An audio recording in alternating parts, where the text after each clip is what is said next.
Hi friends, welcome to Shannu's kitchen. ఈ వీడియోలో అరటికాయ బజ్జీని ఈజీగా ఎలా చేసుకోవాలో చూద్దాం. ముందుగా బౌల్ తీసుకోవాలి. 2 కప్పులు శనగపిండి వేసుకోవాలి. తరువాత బియ్యం పిండి 4 స్పూన్లు వేసుకోవాలి.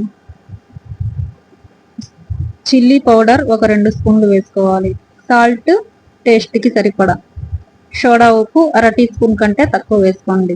మొత్తం మిక్స్ చేసుకోవాలి. వాటర్ పోసుకొని మనం బజ్జీ పిండికి ఎలా అయితే కలుపుకుంటామో అలా కలుపుకోవాలి. అరటికాయలు 2 తీసుకున్నాం. ఇటు సైడు అటు సైడు కట్ చేసేసుకోవాలి. కట్ చేసుకున్న తర్వాత పీలర్ తీసుకొని మొత్తం తొక్కుని తీసేయాలి. 2 ముక్కల్ని చేసుకొని సన్నగైనా కట్ చేసుకోవచ్చు, లేదా ఇరాక్ క్రాస్గైనా కట్ చేసేసుకోవచ్చు. ప్యాన్ పెట్టుకొని ఆయిల్ హీట్ ఎక్కిన తర్వాత బజ్జీ పిండిలో ముంచుకొని ఇలా వేసేసుకోవాలి. మొత్తం ఇలా వేసుకుంటూ ఇటు అటు తిప్పుకుంటూ గోల్డ్ కలర్లో వచ్చిన మొత్తం తీసేసుకోవాలి.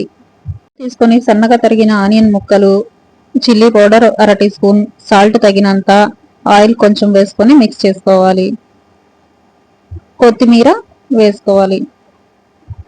మొత్తం మిక్స్ చేసుకోవాలి. ఇలా బజ్జీని తీసుకొని ఇట్లా కట్ చేసి క్రాస్గా ఆనియన్స్ మసాలాని ఇలా పెట్టేసుకోవాలి. అన్నీ అలాగే కట్ చేసేసుకొని ఇలా పెట్టేసుకోవాలి.